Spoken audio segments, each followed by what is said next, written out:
Mic check 1 2. Y'all want to go? Just yell at the mic. Screaming, loud noises, talking. Squawk. All right, the camera's rolling, the audio's rolling, everything's rolling. Let's do this. Hello and welcome to Start the Beat with Sykes. My name is Sykes and this is my motherfucking podcast. Before we get started, I just wanted to take a quick moment to thank everyone who checked out the last episode. If you're one of those people who listen to the conversation, well, I hope you enjoyed it and thanks so much for coming back. But for those of you who are new to the show, welcome. Please feel free to make yourselves at home. And as always, there's beer and soda in the fucking fridge. Cheers. Let's go. Cheers. Yeah. How's everybody doing today out there in the internet land? I hope you're all doing well. I'm feeling all right. You two feeling all right? I'm feeling good. I'm sitting here with 2/5. Is this 2/5 of the band Atlantic Wasteland? Yes. That's who I'm sitting with. Make some noise for the internet. Everyone's really happy that you're here. Wow, look at those claps. There's so many people in this room right now. Everyone's really, really happy that you're here. Popular. I didn't even know there were people in this room. For everybody out there in the internet that is not familiar with this band, I was just recently introduced to them via Instagram, via a direct message from, was it one of you two Yeah, it was that hit me. me up? It was you. Yes, I'm It Sam. was you. That's Sam. Introduce yourself. I'm Ausinette. Ausinette and Sam of the band Atlantic Wasteland. Sam hit me up. He was like, hey, we want to come on your podcast. I was like, you seem like nice people. Sounds good. It's pretty easy to get on the show. Just letting everybody out there know, if you want to come on, just hit me up. And chances are I'll let you on the show if you don't seem like a total turd. I just slid into the DMs. He did. He just slid in. And now y'all are here. And they are I have a hard time pinpointing the genre of music that I want to call your band because there's a lot of different elements to it. I Yeah. feel like it's on like a melodic pop punk with elements of post-hardcore and post-rock. I would agree with that. Because like, you know, that's great. That's way better. that's than way other. better than our descriptions. Like we're so generic. We're like, it's kind of alt rock, but it's also punk rock, and it's a little bit of melodic. I don't know. I liked your definition better. We should use that from now on. Yeah. Well, so I kind of like came up with this like random branding thing. I was like, we kind of refer to ourselves like as like alternative emo, make you feel something rock. okay. It's supposed to see like goofy and long-winded. Yeah. But yeah. So like but like to anyone who like knows anything, they're like, what does that even mean? It's more supposed to be funny than it is supposed to be like serious. But Right. yeah, we kind of like flirt with a couple different genres, but I think that's intentional. I think it's really cool, and it's a really cool sign of just where we are now in the musical landscape of 2019, the year that we are in. Yes.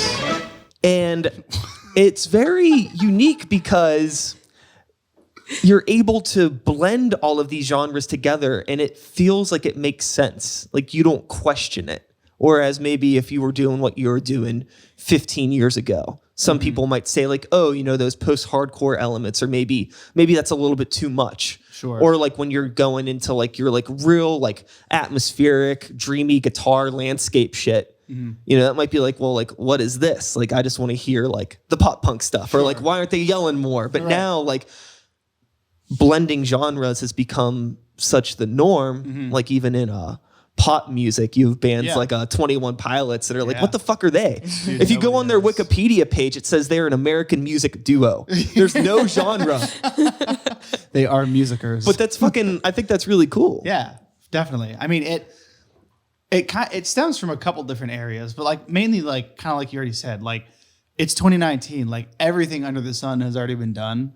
So like you kind of have like no other choice but to like try to do something that like separates you from every other band. And especially now that like it's so unbelievably tangible and easy for like any band to get their music out on like Spotify. And Oh, Apple absolutely. Music. You know what I mean? Like, so like there's just like so much of it out there now that Yeah. you kind of have to. There's people that have like their basement demos Yeah. on Spotify. Oh, and yeah. I feel like it really devalues the Yeah. platform. You know- nothing against anybody out there doing their thing. I encourage everybody to get their Totally. music out there. For sure. But Yeah. it just seems kind of crazy now that like it wasn't that long ago that having your music on Spotify really meant something. It was like an extra level. Yeah. You know what I mean? It's like the equivalent now in 2019 of having your CD in the record store. Yeah. Right. Yeah. It's the same thing. I mean, back in the day, you couldn't go to, you know, an FYE and just buy somebody's basement demo unless it was like fucking like,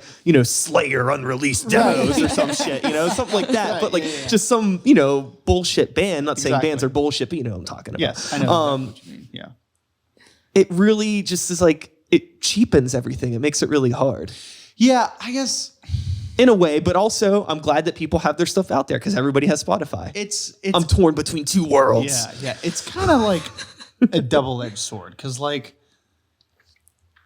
it's really awesome that like the music industry has changed so much that it's so much more like you wear so many different hats.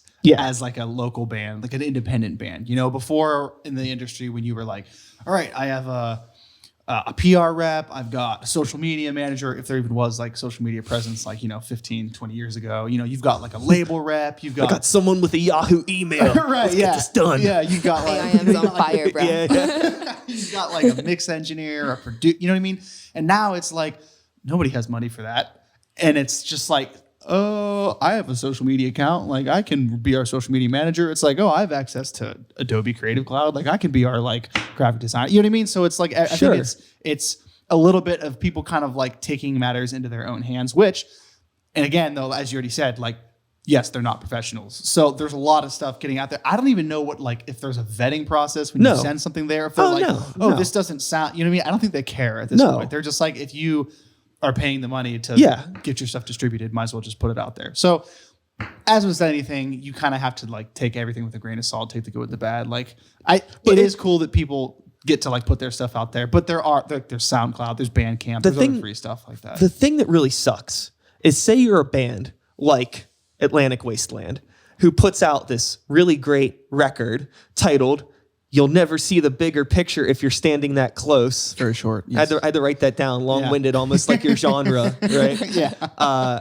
If you put, obviously there was a lot of fucking work that went into this record, and I'm going to get into that in a bit. I listened to pretty much the entire record, and I don't really have a whole lot of time to listen to things. Yeah. So I'm just saying that means that I liked it. I thought it was pretty good. I went out of my way to listen to it. It's good. Really good. You should check it out on Spotify. Shitty bands like us can even make it on there. Yeah. But no, the thing that I imagine, or the thing that might be stressful for you, and the thing that's really stressful for me, is that you put all this time into crafting this product and then you put it out there and you're in the same pond as all of the basement demos and all that other stuff. And it's not like a thing now where maybe like, oh, our CD's in the CD store, we really accomplished something. And like people around you are like, whoa, they're doing something, you know, like my thing's on Spotify. Whoa, you're on Spotify. You must really be doing something. But now it's like, oh, okay. Like, so it's on Spotify. Right. It's hard to like have that landmark now of like releasing an album isn't really like releasing an album anymore. It's just like a link to be on your fucking EPK. That's like all an album is anymore. Dude, I feel like it's similar to remember when SoundCloud was kind of like that? Yeah. I feel like Spotify has kind of turned into SoundCloud a little bit. But I mean, iTunes is kind of cool too. But now you just have to make sure your music's on every single platform, because then when people ask like, oh, are you on this one? I'm like, yes, and this one, and this one, and this one. So you can find us. Trust me. Yeah, it is. It is everywhere. You can find their music everywhere. Yeah. And but yeah, it just it's so weird. No, I totally get what you mean. I'm just gonna keep playing devil's advocate here because I like making it interesting. But no, do it up. It's kind of like one of those things where like, okay, like let's say you get signed to a label or something, like that is still like a pretty big deal. You know what I mean? Like that's even like at the very least you get to like tell people like, oh, like we're signed to like a legitimate record label. Sure. Like, oh, they must be doing something, you know? At the same time though, like it's very easy for those kind of things to be more of like a pride thing than like a, I don't know what you call it, like an actual feat of success. Like it's social success, not functional success. Exactly. Like it looks good. Yeah. Does it necessarily mean that you're any more successful or doing anything better than another band who isn't signed? No. Yeah. But I get what you're saying. You could you could be like, oh, we got signed to fucking I don't know, fueled by ramen. Cool. Yeah. And then like, here's a picture of me with my guitar, but it's actually just a picture of an otter holding a guitar. Same amount of social credibility. Yeah. Like, you know, like. Yeah, it's it I don't know. It's just like there's the music industry is just so much different than it was like 15, 20 years ago that like, yeah, I mean it's definitely more accessible and like there's definitely just by default more stuff out there that I think isn't up to like standard quote unquote. But yeah. I feel that maybe once upon a time it was easier to be a successful musician and only be a musician. But now you can't just be a musician. You just have to choose between that and eating food. Well, no, I mean, it's more, I get what you're saying. The perspective I'm coming at is like, you have to be like an actual like socialite. Like you have to be like a really like a character, a part of the scene, which is good, but like you need to be, I mentioned it before we started recording, kind of joking, like, you know, you have to basically be your own advertising agency. Yeah, to be your own management, all these other things. Even if you have managers and things like that, you still need to be in control of all of those things and know what you want, because there's, I don't know, you know, 12-year-olds with YouTube accounts that are like killing it right now. Oh my gosh, it's insane. Yeah. Dude, social media is so wild now. Like it's totally, completely and it's flipped the music. That's the thing too. It's all in the same pot. And I think that's the other thing that makes it really weird too, is like, I mean, obviously there are platforms where people go just for music. Yeah. But in terms of where people go to advertise music, you know, your Instagrams, your Facebooks, some people, Twitter, whatever, all of those, some people, TikTok maniacs. I don't know who's doing that. Oh my god. But some people are doing that. But all those things, but it's just, you're also battling, you know, the salad that Karen had for lunch and the vacation that Doug's on and all of these other things. It's all mixed in with, you know, your music. That's a good point. People aren't necessarily going there to get advertised to all the time. Yeah. So when you're trying to push your content out, you need to find these like creative ways to almost like trick people into knowing about what you're doing. This is not an ad. Like, but everything's an ad. And then, and then you end up like becoming this thing. Maybe I'm just speaking on behalf of myself, but I feel like I've caught myself becoming this thing that I didn't even want to be in the first place. Yeah. No, I totally get what you mean. I mean, yeah, I mean, it all comes back to like, there's just, social media is just flooded with everything. Like it's just so saturated, you know, and that like, you have to, like you said, like you have to find your ways to like differentiate yourself, but at the same time, like just because someone's going on Instagram doesn't mean that they want to see your stuff. I think the other thing too, you need to like get a grip on yourself too, and like realize that what you're doing in the grand scheme of things just isn't that important. Yeah. Like it's important to you, right? But to the big picture, it's not that big of a deal. Exactly. So you can't like back. You just might see it. You know. Get out of here. Get out of here. Stop. I hate when you quote our songs to other people because nobody knows who we are. Nobody gets it. They're like, oh yeah, and then they just shake it off like he has no idea what you're talking about. Well, I'll tell you this. All right, let's hear it. We're gonna get into talking about your music a little bit.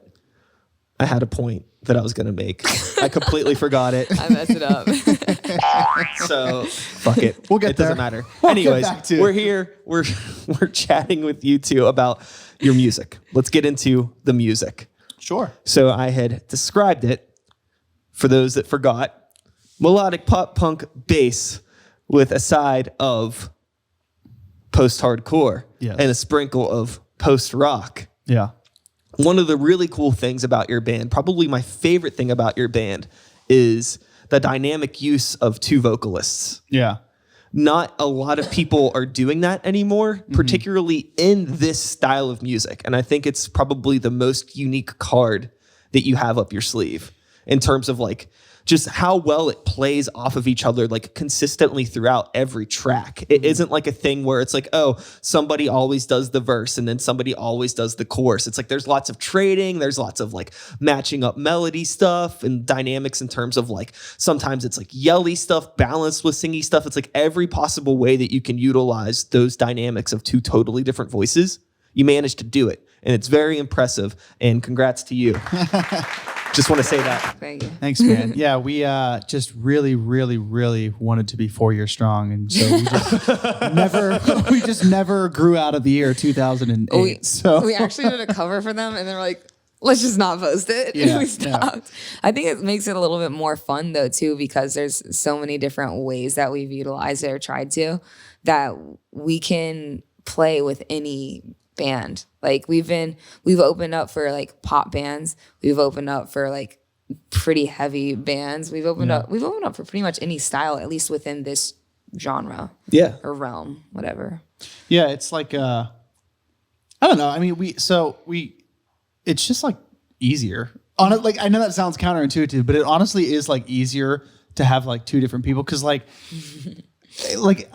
so when we're writing our stuff, like we write it for two vocalists, right? You know, like I mean, like when we're writing lyrics and stuff like that, it's like, okay, there's like two people going to be singing this. So like when we're at practice or something and like Os isn't there, and I'm like trying to, it's like really hard because like we wrote it for two people.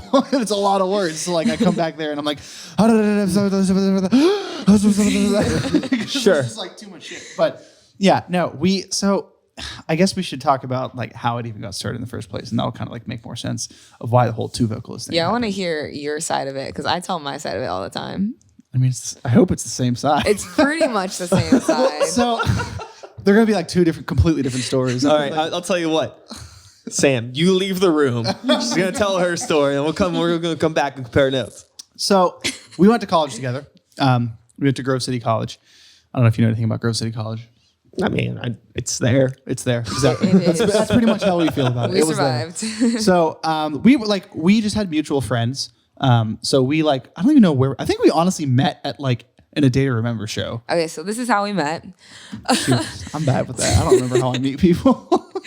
So he was really good friends with the guys that were in a fraternity who I was really good friends with. Oh yeah, that's right. I was also Greek. I was in a sorority, and they wanted to start a metal band.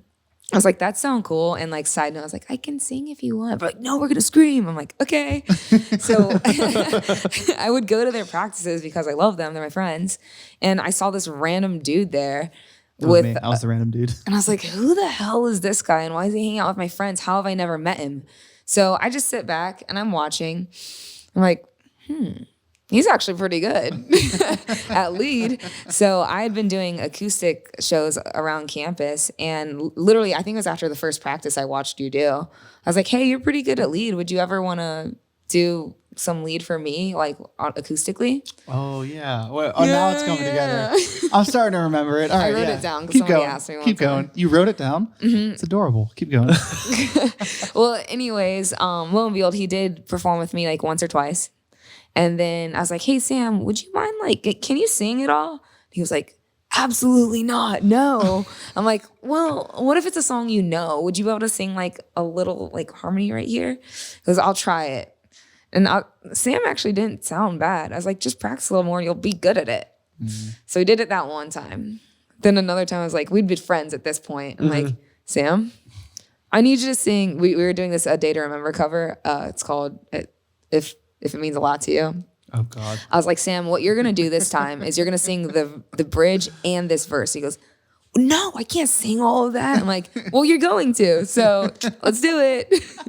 And because of that, he had helped me out throughout the year with my shows. He wanted to become a producer. And so at the end of the year, he asked if I would do vocals on tracks that he'd laid out to just practice.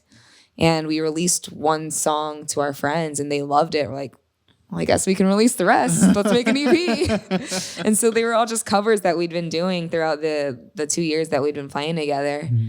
And it's called A Bittersweet Departure. And we put one original on it. That was the name of the EP. Yeah. Yeah. It was so, yeah, I mean, it was funny because I literally and that wasn't that long ago. This was in 2014. And I just wasn't a singer. I didn't sing. I was just I didn't like singing. And she pretty much forced me to have to sing in these occasions. And after a while, I was like, oh, I kind of like this, even though I probably still sounded like butt. But no, you sound good, buddy. And then so I just you just did it more, and then we just kept playing. Sorry, I burped. burped again. Sorry. Beer does that, I think. Worst things have happened. Yeah. If anybody needs more beer, feel free to help themselves. I By the way, will absolutely do that. I'll just put this right here. Yeah, no, it was cool because we were just Product playing. placement. Oh, that's nice. We were just playing like acoustic gigs together, and she was like, basically forcing me to sing, and I was like, all right, fine. But yeah, then so like it was like the end of like our senior year or something. We like recorded a couple songs, and I was like, and because like I was like working on being like I wanted to like get better at like producing and mixing and stuff like that. So yeah, we put out that little EP and yeah, sure, top it off. It was cool, and then I mean, it started as like a studio thing. Like we didn't have a full band or anything. Thanks. Here she blows. There she goes. Wow, that's great. Everybody. All right, whatever. Wow. All She right. gone. Wrap it up. Full beer. Wrap it up. All right. One growler down, 20 minutes in. Exactly. That's what I'm talking about. Hell yeah. Did I mention I was in a sorority? God. You hate it when I do that. I don't even know what I was trying to say. Basically, yeah. We're talking about, just the history of the band, recording, Yes, producing. Right. So we recorded like an EP, and it was just like a studio thing. We weren't like a band. We were just like, let's just record, and then like I guess we should have a name for it. So like Ausinette had this like big long list of like band names in her phone. Because I always wanted to be in a band. Yeah. So she sends me this long list, and I'm scrolling through, and some of them I'm just like, this is like 2008, like Probably when I came like up with a name. like the last letter to her, or like, like something. I don't know. That wasn't one of them, but like, you know what I mean? Like something like super emo, like that. And then like I don't know. We were just kind of like I was scrolling through them, and I was like, oh, Atlantic Wasteland. Like that sounds kind of edgy and like unique. Like yeah, sure. Because people are always like, well, what does the band name mean? Like what's the meaning behind it? And like literally, I'm just like, yo, straight up, like it just sounded edgy, and like that's just what we went with. Yes. Like I feel like people always want some kind, and like I'm not gonna bullshit people. Like it just sounded Yeah, cool. no, Like, yeah. It doesn't have, like the song, like our songs have meaning. Have you ever noticed that any person that ever asks that question has never been in a band? Yeah. Yeah, Because they couldn't come up with a name. it's true. There's too much meaning behind it. Anybody that's been in a band just definitely just had like a list of names and they've argued about it and then they've just settled on one eventually. Yeah, I've been in not that many bands, but I have like a list of just terrible band names. Like when I was in 5th grade, we had a band called Convicted. And we covered hard. we covered Brain Stew by Green Day at our high school, or no, at our elementary school talent show. That's fucking awesome. It's messed up because have you ever actually listened to that song? It's literally just about being strung out on drugs. yeah. Alright. And like how like a 5th grade like teacher didn't like hear that song and be like, this is probably not appropriate for 10-year-olds to be singing. I don't know, but they let us do it, and so it was probably terrible. probably so cute that nobody gave a shit. That's probably true. Yeah, but like literally one of the lines is like strung out in something in my room. I'm like, oh my gosh! Like looking back on it, this is alarming. You would never get away with that today. I am like, appalled. Yeah, my mom. Whatever. Anyway, but and then I think. So that those couple dudes that we were jamming with in college, one of them, like the drummer is actually the drummer for Atlantic Wasteland. We've been playing music since like our freshman year. His name's Jared. Really? I didn't know that. Yeah, He was one of my first friends at Grove City. yeah. That band was called. What was that band? Oh, that was Where the Sidewalk Ends. Oh my gosh. Also a book of poems by Shel Silverstein. And then we were in that band morphed into like a melodic hardcore band called Beggars, which was they did really well. a year. Not really, but I think I went to their shows. and then I guess Atlantic Wasteland is the most recent real band that we've been a part of. So here we are. Yeah. So then we did that little EP and it was fine. And then like I was like, you know what? Like we should release an EP of like actual original music and not just all covers. And so we wrote Cities, which is our second EP, 6 songs on there. And then people really liked that too. And we were like, oh, cool. We're not 100% terrible at this. And so at this point, we're still just like studio project. Like we have never played a real show as Atlantic Wasteland ever. And then our friends were in a band called A Summer High.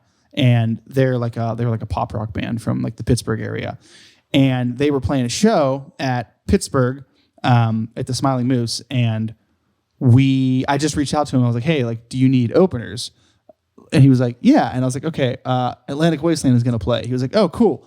In the back of my mind, I'm like, great. I just need to actually find a band. It's literally just Aus and I. So like, we didn't have people in the band. So I literally messaged like so many people, and I was like, hey, like, do you want to like play the show? Blah, blah, blah. Like, couldn't get anybody. Finally found 3 guys. So Mikey O'Toole and Paul. Shout outs to Mikey O'Toole. Yeah. He's been on the show before. Really? Yeah. Mikey, he's a good guy. He's And a good then, dude. Paul, I forget, Menotiades. I don't know how do you pronounce his last name. Me neither. Menotiades. I don't know. He's super Greek. He sang in Punchline, Two Birds. He's in Millie. been in a So he's couple been all over the bands, place. yeah. Him and Mikey are friends. So somehow somebody connected me with Mikey. And I reached out to Mikey and I was like, hey, I'm in this like pop punk band. Like, we're trying to play the show. Like, do you want to play bass for us for this show? And he was like, yeah, sure. And I like sent him the tracks. And he was like, do you need a guitar player too? Like, I have, a guitar player that would be interested. And I was like, yes, we actually do need someone to play lead guitar, because I can't play lead guitar and sing at the same time. It's very, very hard. Yes. And so then we had those 2. And I was like, great. All we need is a drummer. Took forever to find a drummer. Found this kid. His name, he drums he did drum at Amplify Church. His name was Sal. And I hit him up. I was like, hey, like, do you want to just like play the show with us? And he was like, yeah, sure. Why not? Give it a try. So this is like probably 2 weeks before the show. Still have never like had the whole group together at this point. So I lived in Maryland at this point. yeah, that's also true. She didn't even live in the same state. So I like was trying to get like the 2, Mikey, Paul, and Sal, all together in the same room to practice. Literally could not get everybody in the same room together before the show. So I like had a practice date with Mikey and Paul, and we literally just in my basement, like I had like the drums on like a track or something, and we just like ran through everything. It was fine. And then on the separate practice, I had Sal come over, the drummer, and I had like the bass and lead guitar on a track and like practice with him. So literally like the day of the show was the first time all these people actually like met together, and we're all in the same room together. And I literally like sat everyone down. I was like, okay, like, you guys know the song, like, here's how it'll go, yada yada yada. And they were just like, oh, okay. It went well. Like, honestly, so. like for the first time we had all played it together, like it went pretty well. So then the second show that we played was with the Spill Canvas. Oh, we opened for them at the Rex. And what are you laughing? Second show. Yes. Killer. I mean, again, fun. like we just like literally, I just reached out and like sent him our music. I was like, can we open? He was like, yeah, sure. I was like, great. We need to find more musicians again. So Mikey and Paul and Two Birds was actually also opening for that show. So they were like, we'll just do double duty. We'll play for you again. Yeah. So that worked out really well. Yeah. Jared, who was our friend from college, I reached out to him. I was like, hey, like Sal couldn't do it or something. I was like, hey, Jared, like need a drummer for like a show. Like, are you interested in coming out? And he's like, yeah, sure. Played that show. Show was great. But I knew, and then we kind of knew like, okay, we actually want to like do this. You know, we kind of like want to actually like make this a band. Cause at this point it had just been like hired hand type thing. We didn't actually have like permanent members or anything. So, strangely enough, after we played the Spill Canvas show, this kid, Tom, messaged us on Facebook and he was like, yo, dude, like I was at the Spill Canvas show. Saw you guys are pretty sweet. Like, I'd love to like play with you guys if you're looking for, members or anything. And I was like, well, yes, we are. So, Tom, As a matter of fact. he said, as a matter of fact, we certainly are. Tom then like came and met with us. We just kind of hung out with him for a little bit. Yeah, he showed up at one of our acoustic shows. We played like an acoustic gig and he showed up just to like hang out and meet us. And, I met with Tom and just kind of like, I gave him a couple songs of ours. I was like, hey, like, just try to learn these and like see if you can figure them out or whatever, just to make sure that he was, good. Yeah. And he would be like, I play guitar too. Right, yeah. But no, like he was great. Like he learned everything. And so that Tom is our lead guitar player now. And that's how we met Tom. Tom is, he was supposed to be here tonight, but he got stuck at work or something. But he is, I know, right? What a lame. Yeah. Tom, if you're watching this, I look forward to meeting you one day, Tom. Yes, you do. He is probably one of the strangest and most entertaining people that I've ever met in my entire life. I love it. Like the stuff that he says is just off the wall. You're like, how did you even get there from? Huh? Oh yeah, it's wild. Sure. I got Totally you. wild. But yeah, and then so his roommate or housemate, not roommate, whatever. He's one of his buddies that he lives with, Dan. Dan's a super talented musician. Yeah, he can plays play like everything. drums, guitar, bass. Like he works at Hollywood, so he's like a sound engineer and everything. So he does Sounds everything. like a fucking nerd to me. He can do everything. Yeah. So we recruited Dan to come play with us. Dan actually, like, we played a show at a bar in Slippery Rock called Ginger Hill. Okay. It was just like we just did a bunch of covers and stuff, a bunch of like pop punk covers for a bunch of drunk college kids, which is actually honestly a lot of fun. They loved it. They're like, I remember that one. Yeah, everyone's like, oh, dude, Yellow Card, yeah. Can you play Sugar We're Going Down? Can you play Blink? Yeah, exactly. It was And fun. we did.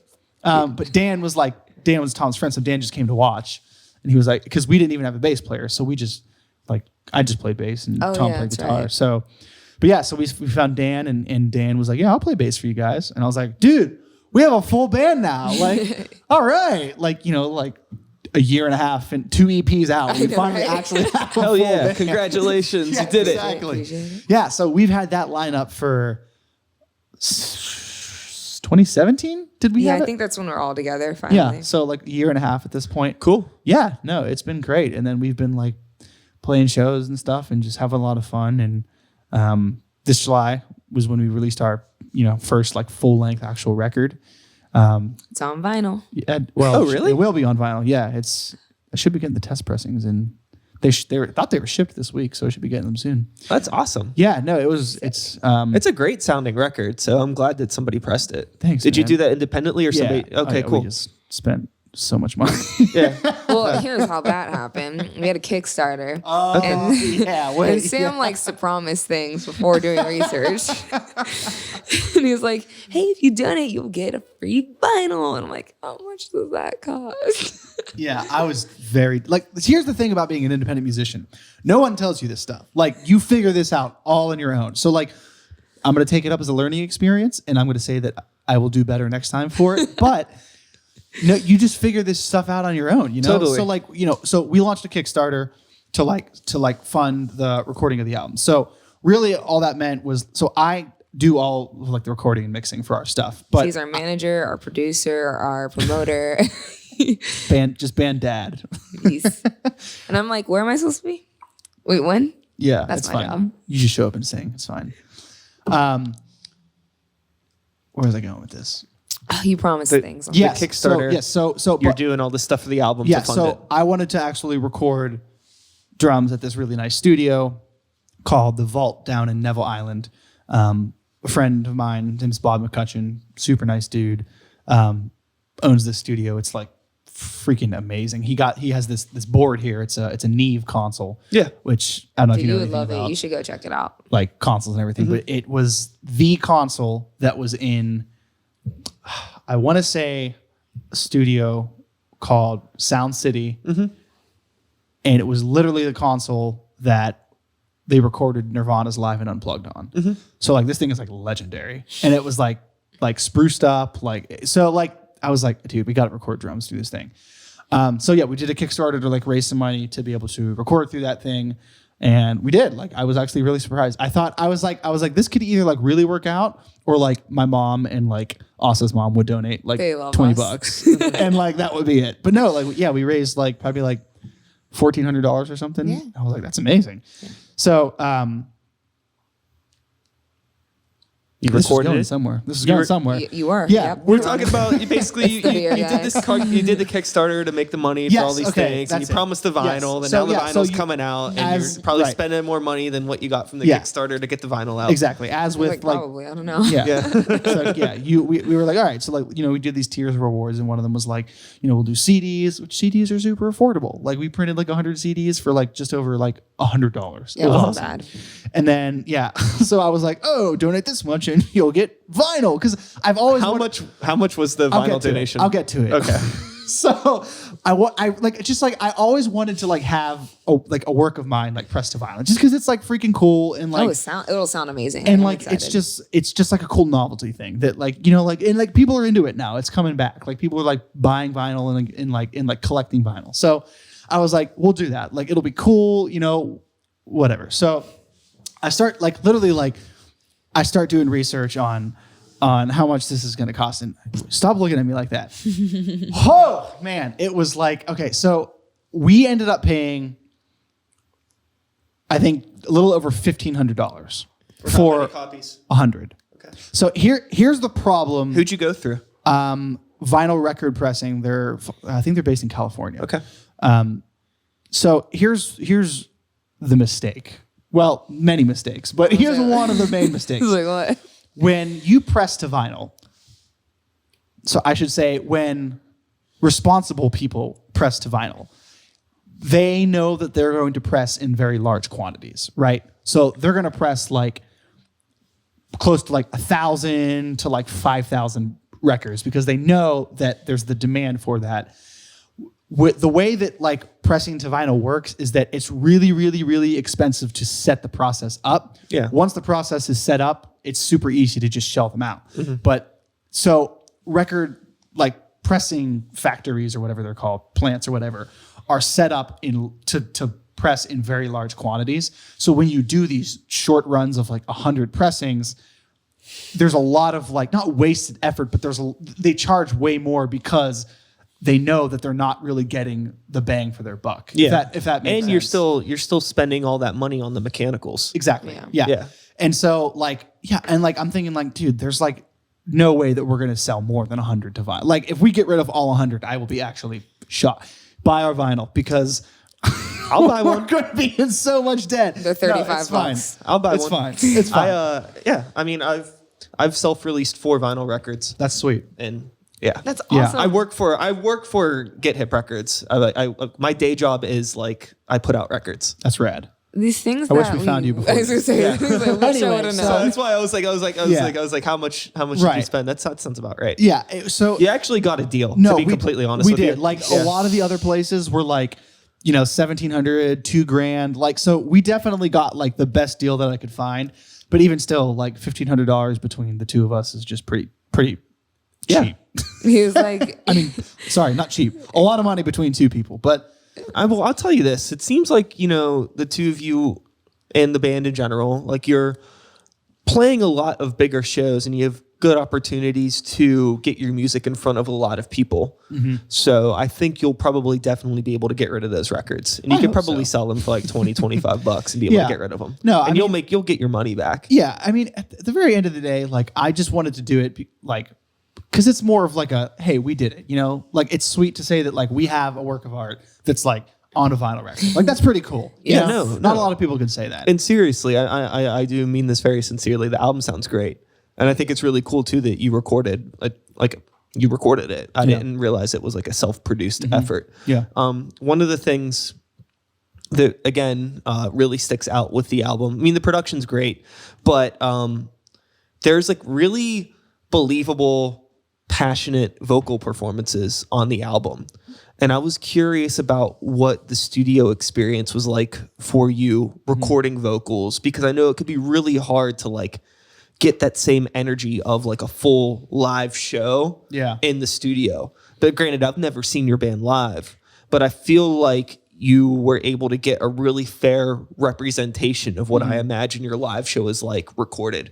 Sometimes you hear bands' albums, like you see them live and you're like, wow, this band has so much energy. Yeah. Then you hear the record and it's like something sounds kind of sterile, like almost like it was like the mix was scrubbed with a Brillo pad. Everything's all soft. Like, you know, like you hear people that have like, you know, like a really loud voice, but in the studio it's kind of like tame because like they're focused, maybe like they're trying to hit the right notes or like they're tired from doing take after take. Yeah. Many different reasons for why you get like really sterile, bland recordings, but I didn't feel that at all on your project. So what was recording vocals for you like? Thanks.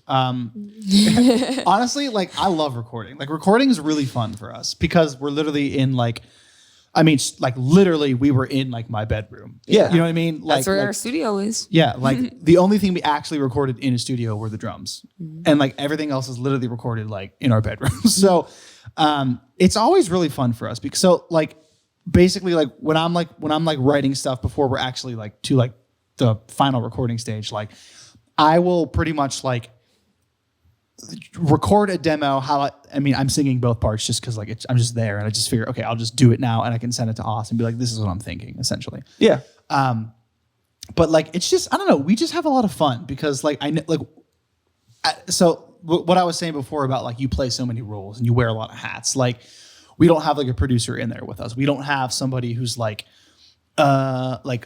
mixing, and then we don't have like an engineer, you know what I mean, it's literally just us. So like I know exactly like what I want it to sound like. I know what like I can envision in my head. It's impressive. I'm not trying to fucking butter you two up or anything, but seriously, like it's really impressive to hear that because it sounds like you threw a lot of money at a producer. Thanks. To like have like. Hey. Like seriously, it's what it sounds. It sounds like you threw a ton of money at a producer that like helped you write songs, helped you polish parts, because like everything, like even just like the structure of the songs are like very mature, well thought out. Just like this is like good songwriting. So thanks, man. Fucking kudos to you. Thanks, dude. I appreciate I'm that. really excited to hear what the fuck else you do over the next few years. Seriously, it's fucking great. Thank you, man. Yeah, but yeah, so like I kind of know like what I want the end result to be. Well, he also knows how to describe it to me in a way that I can execute it that way. I mean, I'll put some tidbits here and there, but like he uses words that like he's like, I don't even know if that makes sense. I'm like, well, you know how to talk to me. I get it. Yeah, well, I mean, part of being a producer is being a human with other humans. You know, like you can push buttons all day long, but if you're not like if you can't like communicate I'm not even talking about like with us, just in general, like any producer, like if your role as a producer, if you can't like relate and like communicate with the person in the booth or in your bedroom or wherever the hell you are and like accurately describe like what you can hear in your head to like make them do it and make it come to life. Yeah. That's kind of like that's literally the role of the producer. You know what I mean? Yeah. So like you kind of have to, it's like a case by case basis. Like somebody might be like really like logical in their brain. You have to be like, okay, like we need to do X, Y, and Z, and you need to make it sound like this, and that. And then other people, like Aus isn't like that. Aus is just like, you know, I'll have to be like, sound more growly with it. You know what I mean? And she's just like, oh, okay, I got it. And like, it's just like, you just kind of have to like know who you're working with. Yeah, that's really similar to me with Sykes and a New Violence. I'm in a similar position. I pretty much write all the songs. I produce everything. We record everything out of a second bedroom in my house up the street. There you go. And I have a female vocalist with me as well. I write a lot of the stuff. I write her parts, and then she comes over and does them. And it's very much a similar situation where it's not like, you know, I need like more staccato here. It's like, you know, like I need this to sound more like K-Flay in this section. You know, exactly.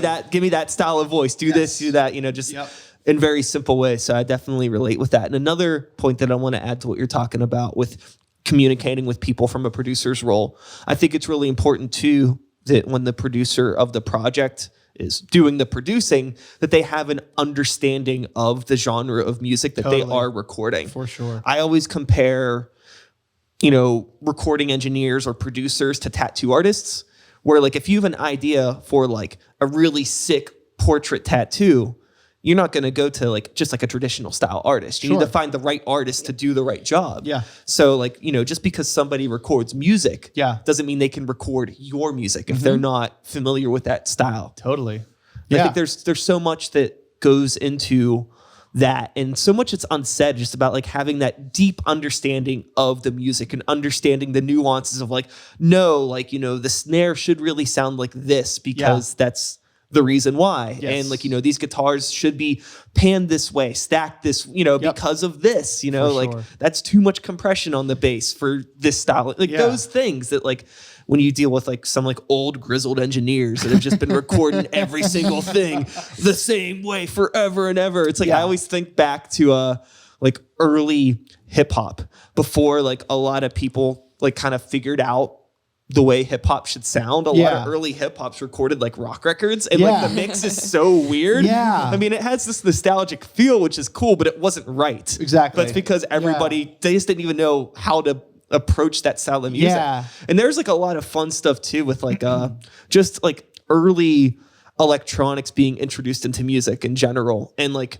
the 80s era, like Hall & Oates talking about running like drum machines through guitar amps and miking them to get like the right reverb sound because, you know, plugins weren't a thing. Right. It was just like all of this like crazy stuff that like people had to do and tried to do back then. Yeah. Oh, that's so funny that you mentioned all that. Yeah. No, that's so true. Like, yeah, there's just, you have to like know, you have to know your artist you're working with, but you also have to know like their audience. Cause like, I don't know, like what stands out to me is like, so like 2010, like metalcore area, you had bands like We Came as Romans, like sort of like When a Day to Remember was getting out there. Yeah. Like Bring Me the Horizon, like bands like that. Like you listen to Chelsea Grin. Yeah, exactly. Yeah, all those bands. Like you listen to those records. That's my favorite Bring Me the Horizon album. Dude, Sam Eternal. Yeah. Always. It's a great album. Even that album, really. But so like you listen to all these records and like you're like, oh, yeah, they replaced the snare drum with a shotgun. like So because cool, though. because that's what everything else sounded like. And if your snare drum didn't sound like this,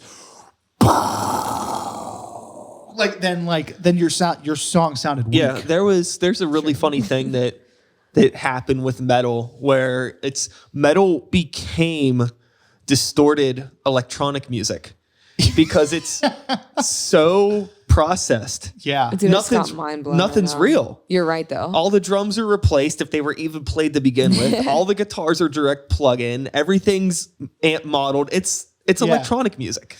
I mean, so so Wait a second. I'm gonna. To be fair, you're right, because in a lot of like after Sempiternal for Bringing the Horizon, they actually just had like a little pad and they would hit the pad instead of the actual drums. And I think that's why they came out with the electric drums. Not Bringing the Horizon's why they came out with the electric drum set, but I'm just saying that's how you could like tune the different sounds to come out of it that weren't a typical drum. Yeah, well, they definitely. They do a little bit. I mean, they still have a real drummer. They do, obviously. yes. But they work in some of the electronic stuff. But what I was gonna say is like, I hope I don't disappoint anybody like this. But both of our first two EPs were like totally programmed drums. Yeah. So like, I don't think there's anything wrong with that. I'm not saying you are. No, it's interesting how it changed. Totally. Yeah, for sure. Like you will not hear a metal record without drum samples. Even like even if there is still like raw live drum samples in there, like there's still going to be some kind of like drum sample. Like even our record, like not like even our like we're nobody, but like even our record, like we recorded drums at this like crazy amazing studio, and like even still like just to like get the sound like to what I really wanted it to be, like there's still a little bit of drum sampling in there. That's an interesting thing because what happens is you have technology evolves. Yeah. So as technology evolves, the music gets crazier because it has the capability to do so because of the technology. Right. And then people start to hear that music and it becomes the norm. Yes. So now even if you wanted to record something like, say, we're a metal band. I play in a metal band. Our first album that we put out, we were very adamant about like live drums, everything. And people, there were some comments from people that basically said it sounded cheap. Yeah. Because it didn't sound modern. Yeah. Everything was real, but now that the bar has been set at a certain place where, the drum triggers, sound replacements, everything direct, stacked, crazy, like all that stuff is the norm. That's what people expect whenever they're hearing a modern metal record. It's a vicious cycle. Yeah. It like, you can't go back. I mean, but there's some bands go backwards. It's calmed down a bit. Like now metal, when you listen to metal, like it still hits hard, but it's not like it was in like 2010. So like, there's definitely leaning more towards like natural drum tones and stuff like that. We recorded a song with our buddy. His name's Sid Riggs. He has a studio over in Highland Park. Shout outs to Sid. He's been on the show. People know him. He's a good dude. He has a really awesome studio, and What's the studio called? It's just like doesn't really even have a name. Yeah. He's just like he used to record in LA. He played in like a bunch of bands and stuff back in the day. He's a little older than us. Yeah. And now he just has like a studio in his house awesome. and records bands whenever he feels like it. Yeah. No, not really a studio That's the name. life. It's just kind of like he's super low key about it, but he's a good dude. And we tracked a cover song with him. Actually, my melodic death metal band recorded a Thrice cover with him. Oh, nice. And What song was it? Under a Killing Moon. I probably would know. It's off Artist in the Ambulance. Okay. I'm the worst with names. It's a good jam. But we recorded a cover with him, which you can listen to on Spotify. Full circle of that. Spotify. Listen to it on Spotify. Even this terrible metal band. Yes, even us. We're fucking garbage. But we, it was cool because we did like a really cool mixture of like everything was tracked live, guitars, mic'd and everything. But we also we took direct in lines and like, just did nice blending of everything with him and did like just found that right way to just kind of mold it. Because there's another thing that's really cool too with having the ability to do some stuff in post in terms of like, cutting up takes or helping things because it just helps you not destroy yourself. Sure. Trying to play things over and over again that aren't necessary to do. Especially as a vocalist. Like, maybe not so much as a guitar player. Like, I mean, your fingers might get tired, but like you can like your finger recovery is much more than like your throat. Like that's like another thing about like anyone who is like a producer is like if you're working with a vocalist, like you kind of have to find that happy medium of like getting like the best possible results out of your vocalist without like tiring them out. Cause like vocal fatigue is just eminent. You know what I mean? Like you can only, especially if you're in like a metal band, like you can only do so much for so long before like, okay, like that goes, we're done. Like we need to take a break. Like you need to take, you know what I mean? Yeah. It goes back to me just talking about getting that like that believable, passionate performance in the studio and really giving it your all and having it come through because sometimes like maybe you are concerned about blowing out your voice or, maybe you're dealing with an engineer or a producer that doesn't understand the genre and they're like, whoa, dial it back, buddy. Yeah. You're going crazy. Exactly. Well, I guess we never actually answered that question. So let's answer that question. Wait, which one? What it was like recording vocals. So, yeah. How the hell did we get here? I don't even know. We just start talking. It's fine. So like I said, like we literally recorded everything like in my bedroom. So like before we go into it, like I have like 75% of an idea of like, okay, I know what I want to happen here. And like a lot of it is me, like, at least like for like with Aus, like me, most of the, like some of the times, like she's not even there. It's me just by myself when I'm recording my parts. But like when she's there, like I have like a 75% idea of like, okay, I know that I want it to sound like this and go like this and yada, yada, yada. And then like, we just kind of like, honestly, like we just kind of feel it out. Like we'll do something and we'll be like, okay, so like, I feel like, this, I want more grit here, or like, I want this to be like more like if you're like pretty girl voice or this, you know what I mean? Make it a little more raspy here, right, a little growl here. And it's like I was saying, like I just know how to communicate with her. Like, I don't want to be like, oh yes, staccato. Like, she's like, what the hell does that mean?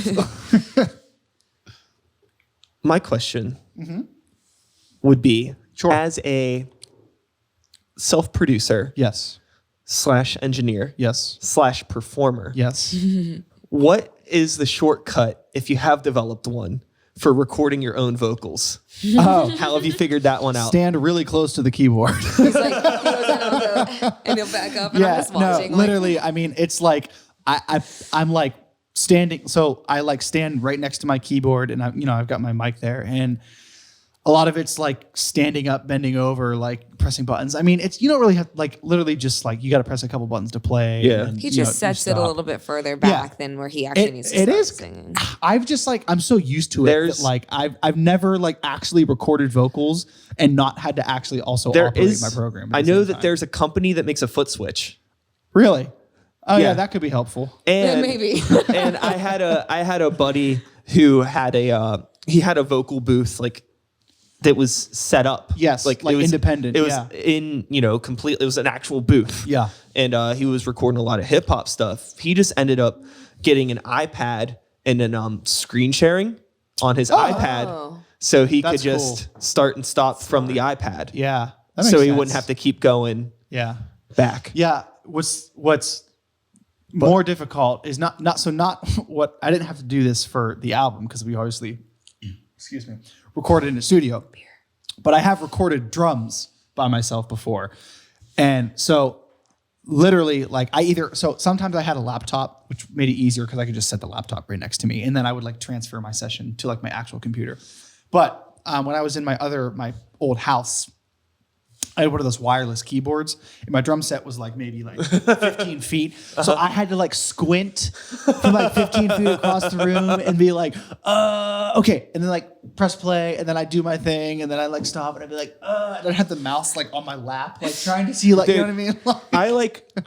I've been talking about this a lot recently, not necessarily on the podcast, just with people, because there's some stuff going on in my personal life outside of this that involves people that say they want to do something, but they don't really want to do it. Because if you want to do something, You do it? you'll just fucking find a way to do it, even if it involves having a fucking mouse on your fucking knee, right? And I just love that story of just like, you want to record these drums so fucking bad that you'll put yourself in the most inconvenient situation, but you're getting it fucking done. Yeah, dude. I don't know. Fuck it. I'm telling you, biggest pet peeve when people say they want to do something but they take no initiative to do it. I'm like, bro, dude, you'll wanna make do it something, happen. Yeah, if you really want to do something, you just find a way to do it. Yeah. It's Right? nothing, you know what I mean? Like a lot of times people ask me about like starting a podcast or starting recording music, anything like that. Like ask me about things they need. And I always tell them the first thing you need is actual fucking ambition. Yeah. Yeah, dude. Yeah, for sure. If you have that, that's really all you fucking need. Yeah. What do you need? Ambition and then some money. Money's not hard. With enough ambition, you can get enough money. Yeah. You know? or just like a laptop. Like Most people fucking have computers nowadays. You could fucking record shit on your goddamn phone if you want true. to. I do You that. could record. you could record. Take your photo. Do your graphic design. Do they even have and a fucking GarageBand on your damn Yeah, phone? yeah, they do. That's what I'm saying. Yeah, you can dude. upload it to Spotify from your fucking phone. probably could. You could do probably it. Could. You could. You can. 1000%. Wow, that's hilarious. Yeah, I feel like there's really no excuses. There really it's just, isn't. It's ambition. like with the internet these days, like if you like, I literally learned how to like mix and like literally from just like watching YouTube videos and just like trial and error. Dude, YouTube explains everything. It does, but here's the thing: like you have to be willing to like wade through the garbage because there's a ton of garbage out there. But like if you want to know how to do something bad enough, like you're gonna find it. Like the internet is. You can find, literally search anything on the internet and you can find something. You can literally be like, dog plays fiddle while eating clover leaf. And like something would come up. Like I just, 6 random words that came up. Yeah, if you don't know this, there's a lot more to the internet than memes and misery. Like, there's a lot more that you can find on there. Wild. Put that on a t-shirt. Yeah, seriously, like if you're looking Memes to, like, and misery. It sounds like That's a a band Fall Out name. Boy song. oh, it does. Wow. A modern day Fall Out Boy song. Memes and misery. That's our next single. I'm about it. Ready for it. So we've been going for a little bit. I normally stop at about an hour. We're at about an hour now. Okay. But I'm having a good time. You in any rush? No, dude. I'm cool with it. No, All right, cool. You also sounded like a Wait. total Pittsburgher there. Did I? You did. Nice. You can do claps for that. I like that one. I'm really convinced that I've always been convinced that I don't really have a super Pittsburgh accent. But You do, and you don't even realize it. okay. I'm not from here, so I can see. I can Okay. hear it. You're from Texas. Okay. Texas. Maybe that's it. Maybe I just need to be around more people that are Not from here. Well, I'll be your friend, man. Cool. Cheers. It looks like you're empty. I'm definitely done. sorry. It's Yeah. okay. I like alcohol. Hey, we could get more beer, but we're in the middle of this right now. It'd be awesome. I need like a Excuse me? bell. I need it. Sir. I will tell you, I've only been in this space since the beginning of June. Yeah. Before then, I was Really? doing everything at my house up the street. This looks good for just like 2 months or 3 months, however long it is. tight. I like it. Well, you know what? I had ambition. And he made it happen. He made it I was happen. like, I need a fucking room. I'm going to do this. So here we are, sitting your in this room. dreams can come But true. I do want to say that in the first 2 months that we've been here, you are the first two people to get through a whole growler and potentially want more beer. Really? Yeah. That's surprising. Yeah. Dude, they make good beer downstairs. Yeah. I would do seconds. Shout out. but, Also, a like- lot of guests don't drink, which is fine. What the I mean, they hell? don't drink on the show. I'm not saying they don't drink. Well, I mean, I know. I think some people don't like to drink on the show because like maybe they're concerned about, maybe they're gonna get goofy or they're nervous. I don't know. I don't know what it is. I can't speak on behalf of them. They're not here. It doesn't fucking matter. We're gonna talk about food.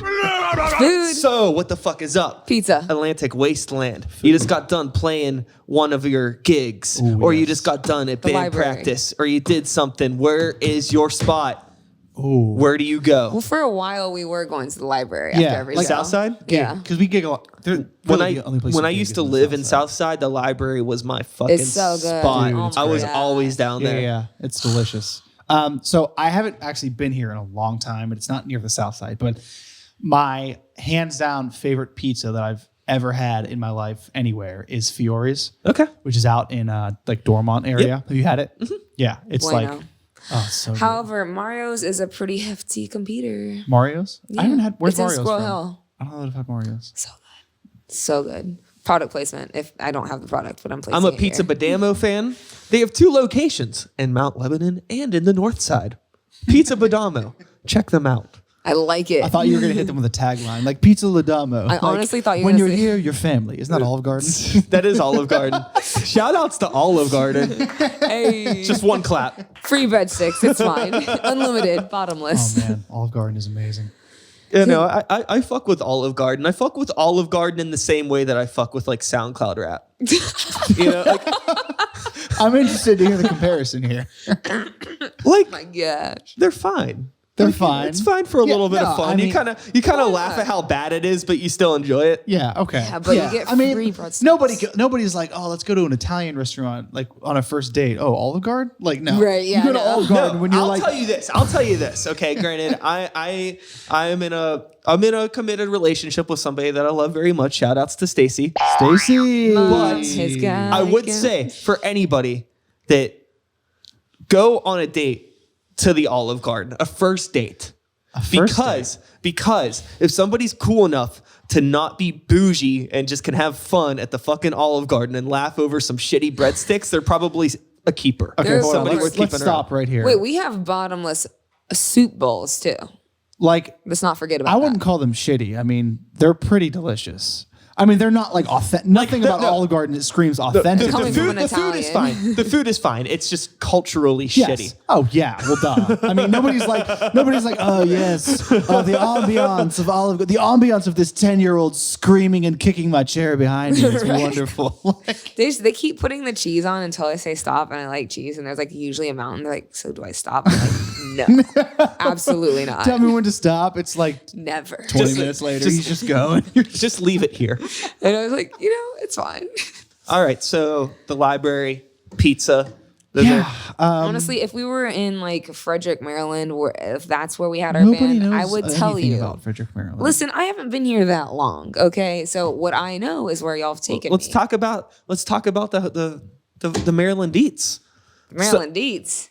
Frederick, Maryland Eats. Oh yes. Eats, not You deets. will Because go to some of these Pizza people Pretzel. watching are in bands. Some of them are going to be on tour. Some of them might be going through. They might need true. to know where to eat. Bro, listen to me. If you're going to Frederick, Maryland, there's a couple venues around the area. Definitely go to Pizza Pretzel Creations. I've Pizza never. Pretzel Creations. So the cool thing about it, Sounds like a MySpace page. literally, if I was watching The Bachelorette, they take people on hometown dates. This would 100% be a show. hometown date. Okay. Wait, can we switch? Can we talk about The Bachelorette and The Bachelor? And Bachelor in Paradise? Can we just talk about all of them and how much I despise those shows? I don't know anything about He's them married to really. one of my sorority sisters. Let's just True. say that. I did just get married very recently. Oh, congratulations. I played there.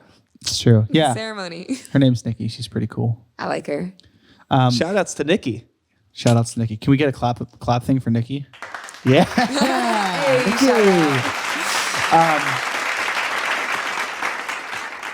Squad. Wow, you let the whole thing out. No, I just wanted to voice my concern about how much I hate that show, but we can talk about food again. I'm just saying that's exactly where I take somebody on a hometown date. The unique thing about it is they have sandwiches, they have like breakfast food, they have pizza, obviously, and they have ice cream, which is really good. The unique thing about all of the dough they use, it's made out of pretzel dough. Yeah. Oh, Yeah. yeah. So it's I need that. Exactly. Can Yeah, you I'm into please do that. a show on Frederick just for pizza pretzel? That's I'm into it. that. That sounds amazing. And it's the only one. It's a mom and pop shop down in downtown Frederick. Noted. I'm going to keep that in my brain space. Yes, if you need to know again, I'll text you it. All right, we can be friends like that. Yeah, I'd be into that. Cool with I'm it. into being friends. Wow. You got some gigs coming up? Yeah, we got next Friday. I know Pittsburgh has an annual Rib Fest. I went to it last year. It was so fun. And when Sam said he talked to somebody about us playing there, I was like, dude, hell yes, sign me up. They have amazing food and we're having live music this You're year. a go-getter, aren't you? She is.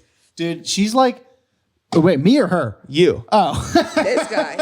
I thought you meant her. I mean, we're both kind of. I mean, I'm just saying, Yeah. everything just seems, there's a theme of like, oh, I just fucking message somebody and did Dude. this thing. That's why you're fucking here. just do it. There's no like it's 2019. Like, if you can't achieve something through a phone call or an email or an Instagram, like if you, like, nothing's just gonna fall in your lap. Yes. Like, just like ask somebody. love it. The worst somebody's gonna say is no, and then you're gonna say Okay. okay. Like, I literally email.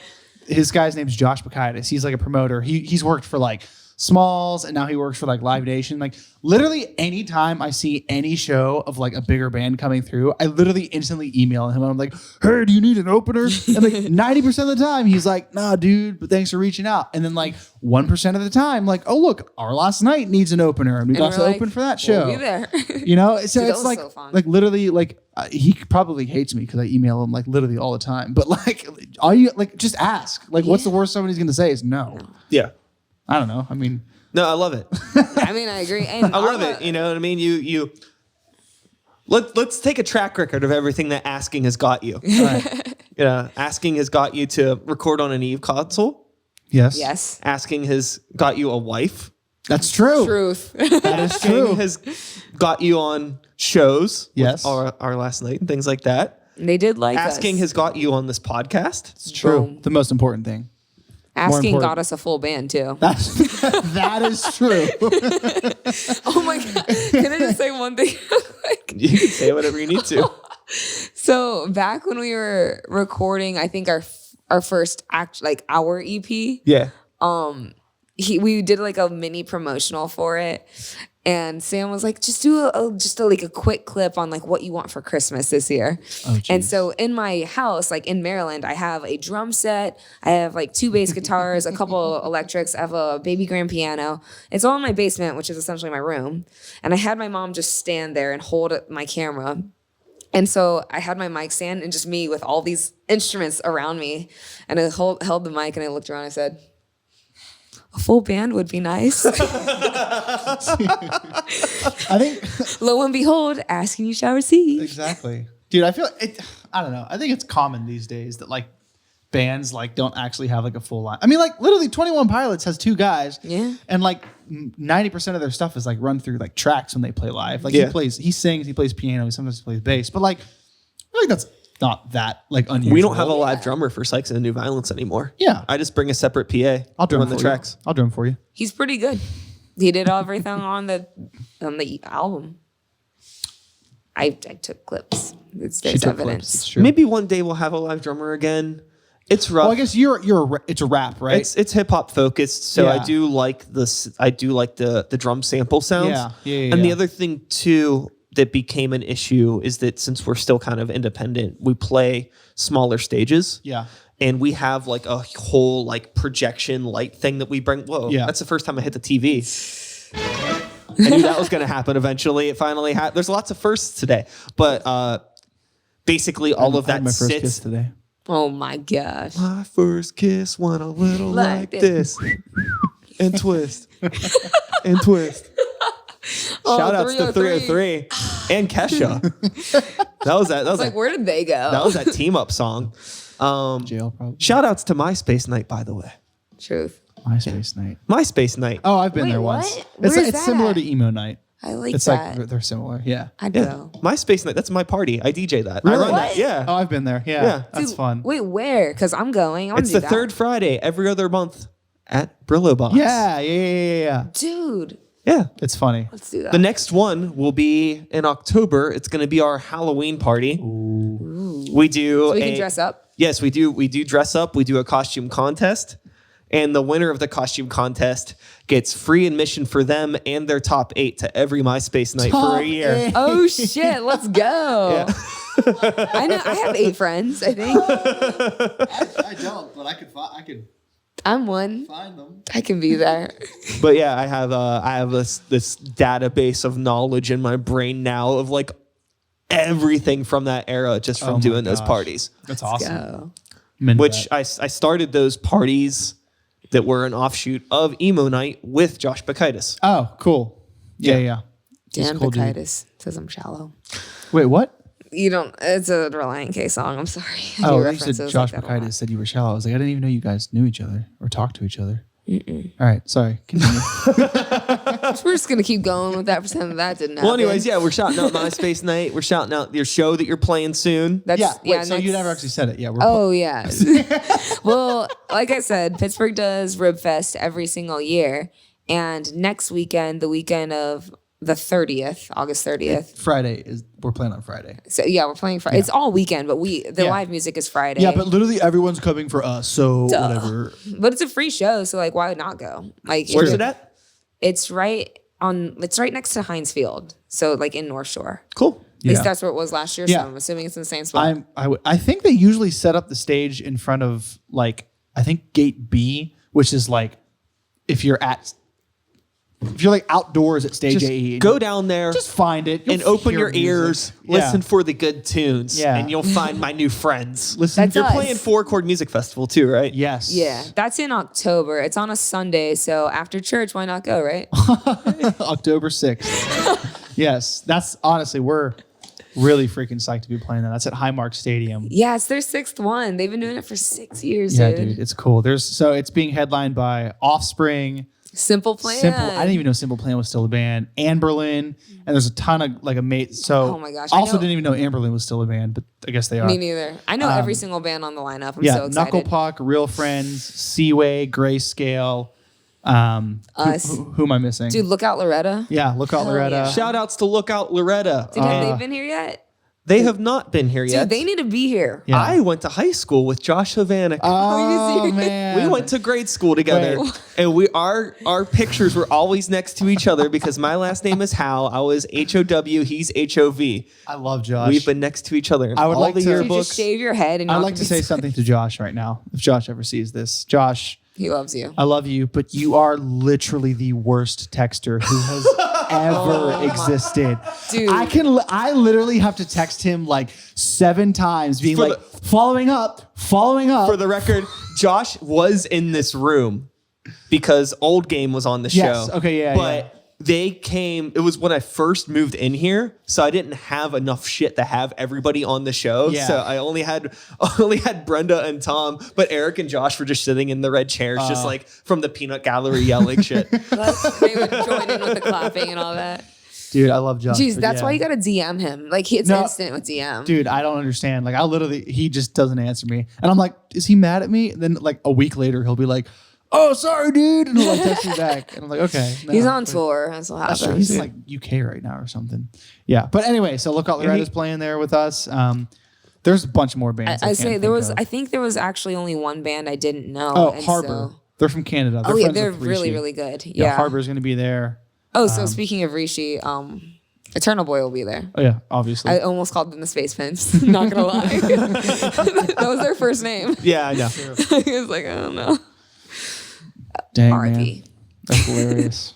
Well, shit. Let me do one thing real quick. Sure. It seems like I probably don't think we were going to be going for another 5 minutes, but I reset the camera anyways. It only goes for a half hour at a time, so I just try to keep an eye on it and okay. reset it, Right. because things here are nice, but they aren't that nice. I still have to fandangle a lot of things. But Well, it looks good. ambition. If you want to do something, you get it done against all odds. Hell yeah. Let's go.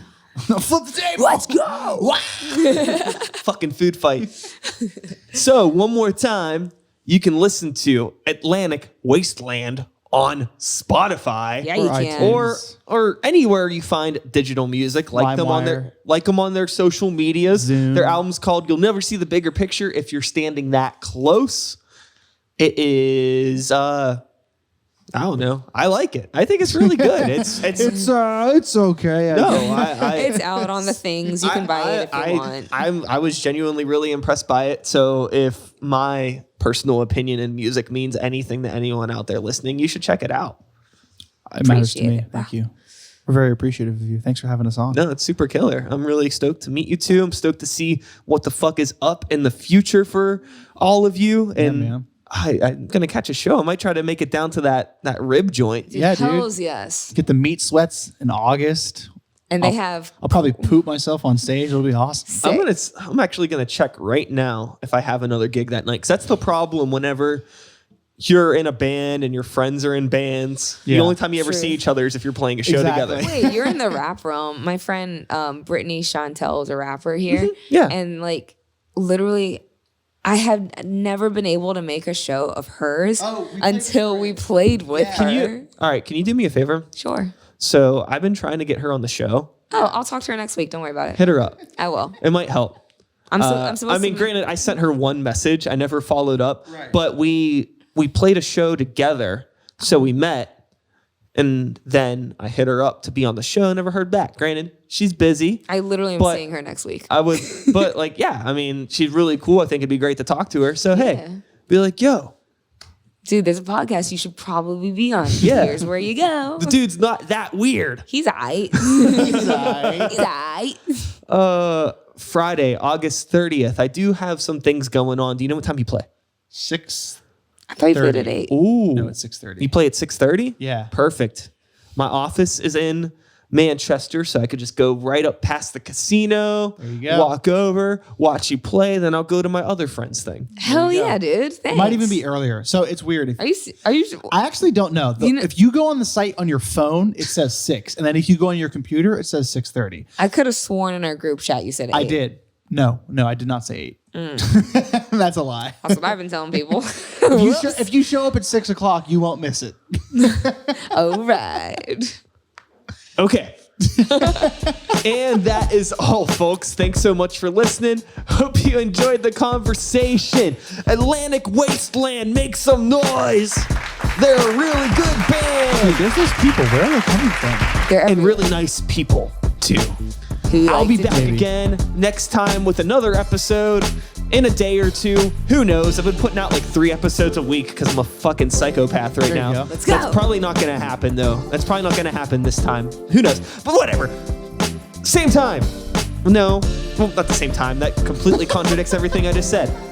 Let's try this again.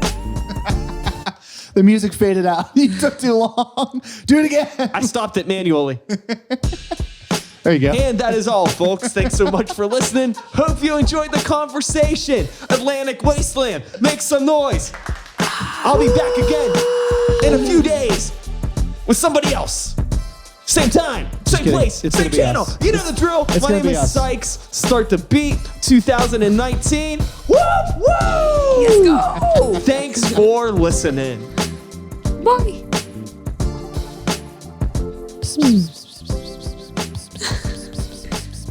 So you want to go karaoke with us? Dude, yeah, we're going to Jekyll and Hyde. What, right now? No, Yeah, it's not dude. 10. It's not till 10. It's not till 10. Wait, what time is it? Is it not Probably not 10. It's probably like 8:30 or 9. 9:09? Dude, by the time we get there, it'll probably be like 9:30. Dude, you want to come? Maybe. It'll be fun. Are you still recording? I am. All right. Yeah, dude. Catch us at Jekyll and Hyde. Catch Atlantic Wasteland at like how the Jekyll and sign Hyde is airs. karaoke. And we are done for